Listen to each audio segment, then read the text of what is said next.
Moi! Tervetuloa uuden videon pariin. Mä oon saanut oikeasti monia kymmeniä viestejä siitä, että te haluaisitte, että mä kertoisin vähän mun opiskeluista ja sitten tästä työharjoittelusta, minkä mä suoritin viimeksi, eli ambulanssissa, ja mä ajattelin, että miksipä mä vois kertoa teille vähän, koska siellä on ilmeisesti jotain sellaisia, ketä haluaisi mahdollisesti hoitoalalle opiskelemaan. Mä ajattelen, että mä nyt kertoisin ihan tähän alkuun vähän, että mitä mä siis opiskelen. Eli mä opiskelen lähihoitajaksi ja mulla on viimeinen vuosi menossa.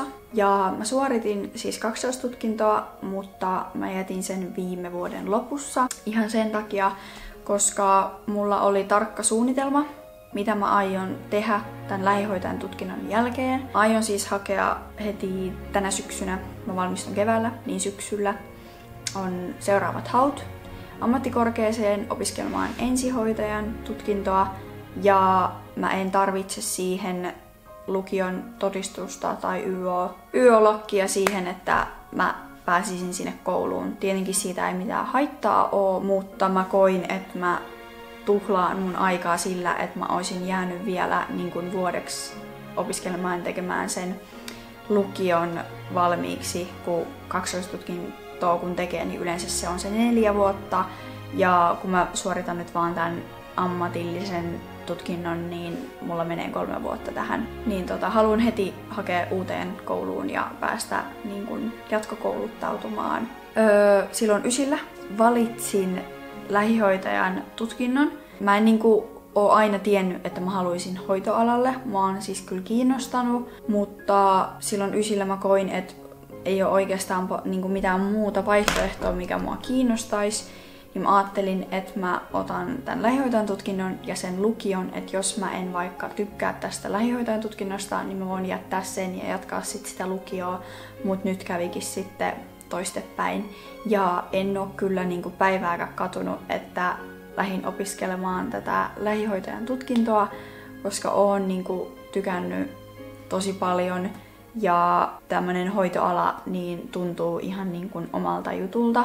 Mä koen, että tää on mun ensimmäinen etappi, tämä lähihoitajan tutkinto, et en aio jäädä lähihoitajaksi.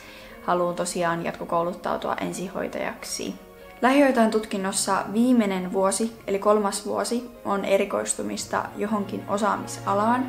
Ja mä oon valinnut sairaanhoidon ja huolenpidon. Mä oisin valinnut ensihoidon, jos meillä Hyvinkäällä olisi ollut se mahdollisuus valita se, mutta sitä ei ollut. Ja mä itse asiassa hain Hämeenlinnan ja Jyväskylään erikoistumaan siihen, mutta kumpikaan kouluista ei ottanut ulkopuolisia. Ne täytti ne paikat oman koulun opiskelijoista. Niin mä ajattelin sitten, mä suoritan nyt ton sairaanhoidon ja huolenpidon jakson tai osaamisalan. Mun muut luokkalaiset on suorittanut ton ekan työharjoittelun, joka kesti 7 viikkoa, niin jossain sairaalassa tai vanhainkodissa tai terveyskeskuksessa. Mutta mä sain tosi hienon mahdollisuuden suorittaa tämän ambulanssissa, ja siitä iso kiitos mun yhdelle tutulle, kenen kautta mä oikeastaan pääsin tähän. Ilman tätä tuttua mä en ois luultavasti saanut tätä paikkaa tai osannut edes hakea tuota paikkaa. Koulun puolesta se kävi, että mä suoritan sen ambulanssissa, koska meillä on tässä 2 työharjoittelua, niin tämä ensimmäinen sai olla vähän tämmönen erikoisempi. Ja sitten se toinen työharjoittelu, mikä alkaa maaliskuun alussa, niin pitää sitten olla jossain sairaalassa. Tuosta työharjoittelusta ambulanssissa, niin mulla ei ole oikeastaan mitään huonoa sanottavaa. Ja tää 7 viikkoa varmisti kyllä sen, että aion hakea todellakin ensihoitajan siihen tutkintoon, että haluan suorittaa sen, koska sitten kun mä oon ensihoitaja, niin ensihoitajat saa paljon enemmän vastuuta. Se tuntuu ihan omalta jutulta, kun ne päivät ei todellakaan ole samanlaisia, ne keikat ei ole samanlaisia. Sitten kun koko ajan saa liikkuu, ei tarvi olla koko ajan samassa paikkaa, niin sekin on mun mielestä tosi hieno juttu. Mullahan ei siis, kun mä aloitin ton työharjoittelun, niin mähän en ole niinku opiskellut päivääkään alaa, niin mullahan siis ei ollut oikeastaan mitään tietoa muuta kuin mitä mä oon telkkarista kattonut, jotain 112 kotihälytysohjelmaa, mut siis mä en oikeastaan tiennyt siitä niinku sen tarkemmin sitten. Ja totta kai mua jännitti ekana päivänä mennä sinne, mut sit taas mä tiesin, että multa ei voida niin kun, olettaa, että mä osaisin kaiken. Mutta totta kai mä menin sellaisella asenteella sinne, että mä haluan oppia ja mä oon täällä sen takia, että mä opin ja niin kun reippaalla ja semmoisella positiivisella asenteella niin kun vinkkisin kaikille, että sillä pärjää oikeasti pitkälle.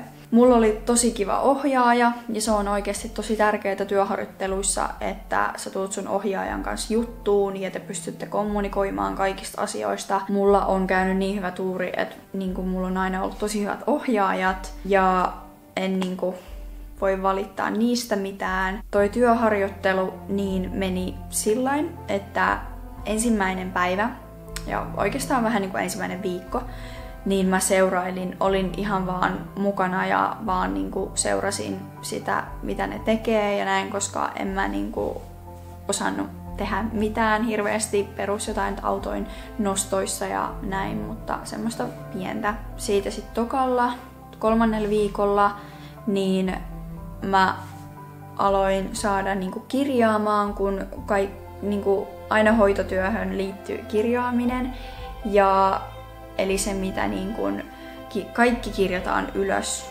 Eli siinä pitää kirjaa niin kun kaikki, mitä kuljetuksen aikana tapahtuu, mitä potilaalle tehdään. Niin kun pitää seurata sen vointia, elintoimintoja, niin kun kaikkea. Niin mä sain alkaa kirjaamaan ja siihenkin mua ohjeistettiin tosi hyvin ja sain niin kun neuvoa ja näin, että ei niin kun vaan sanottu, että no niin kirjaa. Et se on tosi kiva, että niin kun mua autettiin siinä. About sit 4. viikolla niin mä sain alkaa sitten tehdä näitä mittauksia ja opeteltiin ekaksi niin kuin noille työpareille, niin mä sain laittaa tippaa tai sitä harjoitella. Sitten mä sain alkaa ottaa potilaista niitä mittauksia, mutta oli niin kuin koko ajan ohjeistusta siinä vieressä ja näin. Oikeastaan viimeiset 2-3 viikkoa, niin mä sain tehdä ihan itse, niin kun mä olin oikeastaan niiden potilaiden kanssa aina siellä niin kun takana yksin ja otin niitä mittauksia ja sit kirjasin ja oikeastaan ne työparit ei tehnyt mitään. No ei, siis tosi kiva, että mulle annettiin niin kun vastuuta, koska silloin kun mä koen, että kun mä joudun tekemään, niin silloin mä opin kaikista parhaiten. Mä oon tosi iloinen siitä, että mulle annettiin niin kuin vastuuta, en koe, että olisi annettu liikaa. Noi keikat, niin ihan siis laidasta laitaan. Tossa työssä näkee niin kuin kyllä ihan kaikenlaista. Suurimmaksi osaksi niin oli siirtokuljetuksia, eli siis siirrettiin jostain toisesta sairaalasta toiseen sairaalaan, mutta tietenkin aina siinä matkan aikana voi käydä ihan mitä vaan, ei sitä voi koskaan tietää. Se, mistä mä oon niin kun tosi yllättynyt, on, että kuinka paljon tämmöisiä mielenterveyspotilaita on. Mua ei pelottanut yhdessäkään keikassa niin sellaiset. Päinvastoin mun mielestä ne on tosi niin mielenkiintoisia ja mua on semmonenkin aina tommoset mielenterveyssairaudet ja tämmöiset, niin aina nekin on niinku kiinnostanut. Että välillä oli semmosia potilaita, ketkä oli aggressiivisia, että sitten oli virka-apu mukana. Ne oli tosi mielenkiintoisia, mutta sitten ne oli myös semmosia, mitä ehkä jäi sitten niinku miettimään vähän enemmän. Että tässä koko niinku ensihoitajan työssä niin tarvitaan sellaista tietynlaista luonnetta. Tää ei todellakaan sovi kaikille. Siis jos niin kun jää murehtimaan noita, niin kun, mitä töissä tapahtuu, niin töiden ulkopuolella vie niitä kotiin ja murehtii, niin ei tuu kauaa jaksaa. Mutta ei tietenkään mun mielestä hoitoalalla voi olla tunteeton. Et kaikilla meillä on tunteet, mutta niitä ei vaan saa näyttää niin kuin siinä työnteossa, että kaikki potilaat pitää kohtaa ammatillisesti ja toimii niiden kanssa ammatillisesti. Et sitten jos on ollut vaikka vähän joku niin kuin raskaampi keikka, niin sitten se heti puretaan sen niin kuin työparin kanssa ja puhutaan läpi, tai sillä on tosi suuri merkitys, että siitä puhutaan. No mitään semmoista niin kuin elvytystilannetta ei ollut niin kuin ton mun 7 viikon aikana. Mun ohjaaja esimerkiksi sanoi, että välillä voi olla, että niitä ei tule puoleen vuoteen, ja sit välillä voi olla, että viikon sisällä voi olla vaikka 5 kertaa, että kun sitä ei koskaan tiedä, niin mitään sellaista niin kuin ei ollut tai en nähnyt tuossa 7 viikon aikana. Ihan niin kuin laidasta laitaan oikeastaan noi keikat oli, että tosi paljon oli niin kuin semmosia, että iäkkäät ihmiset on kaatunut kotona tai ulkona, että käydään nostamassa ja näin, mutta ei sitäkään voi ajatella, että on vaan kaatunut, koska voi olla tosi isot seuraukset, että jos on vaikka lyönyt päänsä. Oli just semmosiakin tilanteita, että oli, tai ei muistanut, että oliko lyönyt päänsä, ja sitten olikin aivoverenvuotoa, niin vietiin aika vauhdilla sitten sairaalaan. Tosi moni kysyi multa, että onko toi työ niinku raskasta tai niinku, että pitääkö olla hyvä kunto ja näin, niin mä en koe, että se itse työ fyysisesti olisi raskasta tai niinku, että vaikka olisi painavempia potilaita, niin niiden siirto olisi jotenkin tosi raskasta. Kun niinku treenaaja on itse silleen hyvässä kunnossa, niin en koe, että se olisi raskasta. Mutta se, mikä tuossa työssä on raskasta, niin se on henkisesti aika silleen just raskasta, koska siinä voi olla niinku raskaita keissejä, esimerkiksi lapsipotilaat. Ja sitten se, mikä oli myös koin, että oli raskasta, niin noi vuorot, kun ne on aika pitkiä, niin tälleen dietillä 15 tunnin työpäivät, ja kun pitäisi treenata ja aika alhaisilla kaloreilla, niin kyllä se alkoi tälleen loppuun kohden ole aika raskasta. Mutta mulla jäi tosi haikea fiilis, että se loppui, koska mä oikeasti tykkäsin olla tosi paljon. Ja mulle niin kun vieraiden ihmisten kanssa ja potilaan kohtaaminen ei niin kun mä en niin kun vierasta sitä yhtään, ja mulla tulee niin kun ihan luonnostaan kaikki, mitä mä teen. Niin kun mä osaan olla kaikkien ihmisten kanssa, mä tuun kaikkien kanssa toimeen. Mä niinku nautin siitä, että sosiaaliset kanssakäymiset ei pelota mua todellakaan. Tämmöisessä työssä ne ei kyllä pitäskään niinku pelottaa. Et mä tykkään, kun mä voin auttaa ihmisiä, ja tää kyllä tuntuu niin omalta jutulta. Oikeesti oon tosi kiitollinen, että pääsin näkemään niinku 7 viikkoa tai ole 7 viikkoa tuollaisessa paikassa.